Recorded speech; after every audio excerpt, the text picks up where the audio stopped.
Hi, this is an exam revision video to support students studying Cutting Edge Intermediate Unit 8.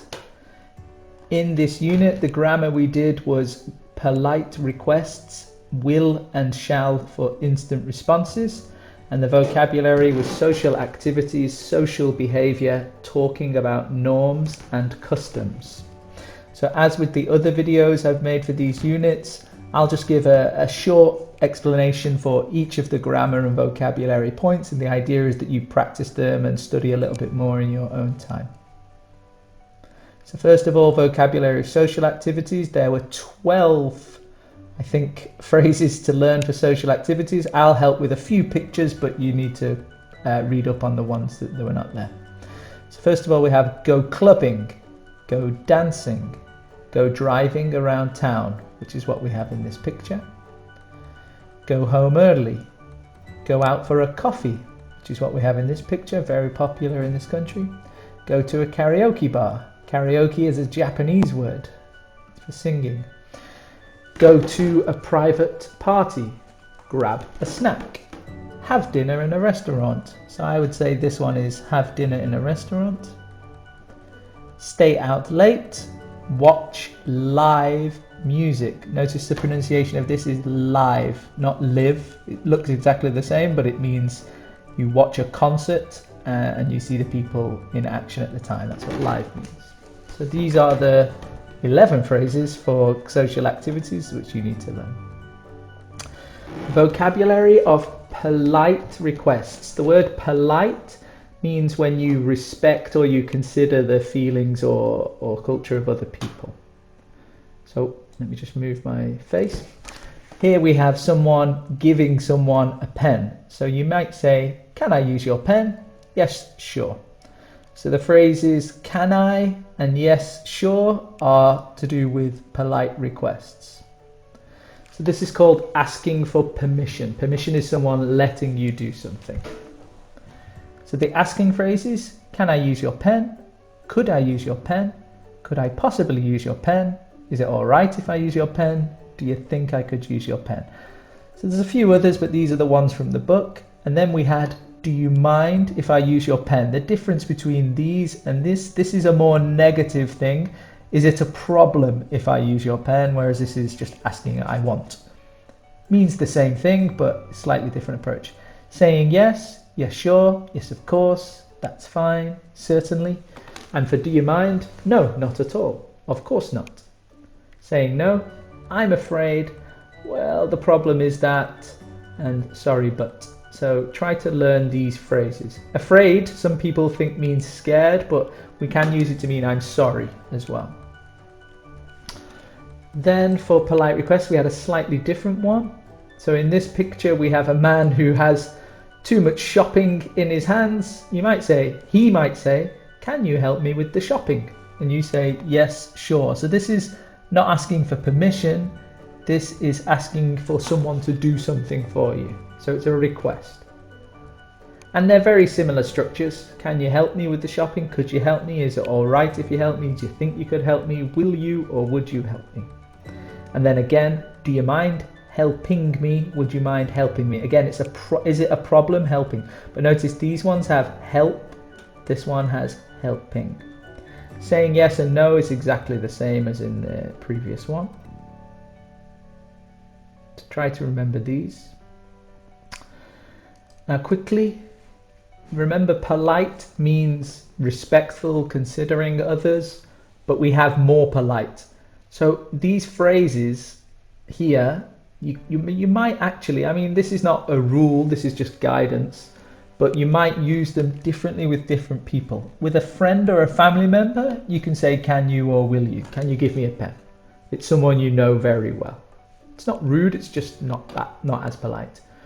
Could you, which is so similar to can you and would you, maybe this is not exactly a friend, maybe it's someone you study with, someone you work with, or an older family member, so a little bit more respect. You might talk to your parents and grandparents differently to how you talk to your brother and sister. Could you or would you? And then for respected people, someone in authority, the police, A stranger, someone in a service, like in a restaurant, you might say, do you mind if I, could I possibly, do you think I could? So try to remember which ones we use for the different situations. The next grammar point was will and shall for instant responses. Instant just means quickly, so let's look at this example. Here's a picture of Ferrari World.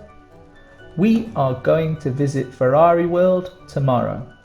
Going to is future plan.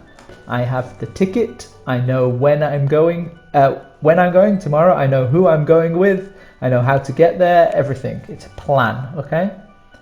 But when you're in Ferrari World, I think we'll go on this roller coaster. Roller coaster is like this. The fast things that go around at Ferrari World, it looks fast.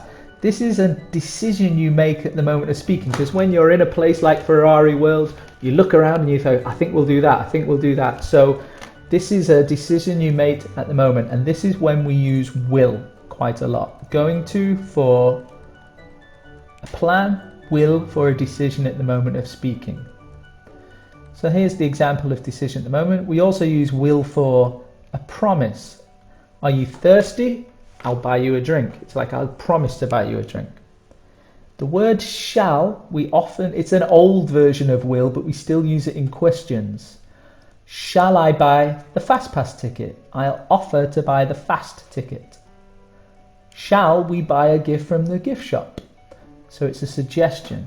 So this is when we use will and shall.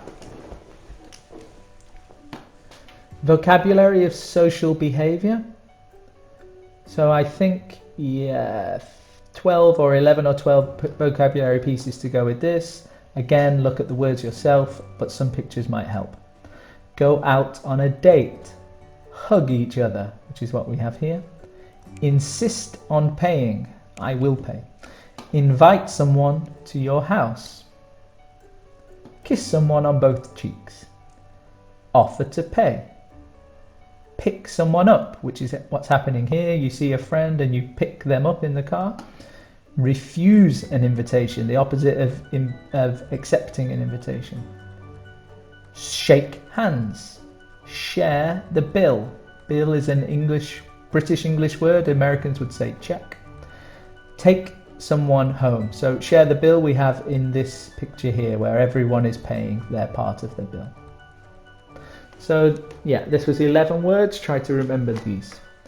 Then lastly, we had talking about norms and customs. Norms just means traditions and customs, things you do in your culture, in your society.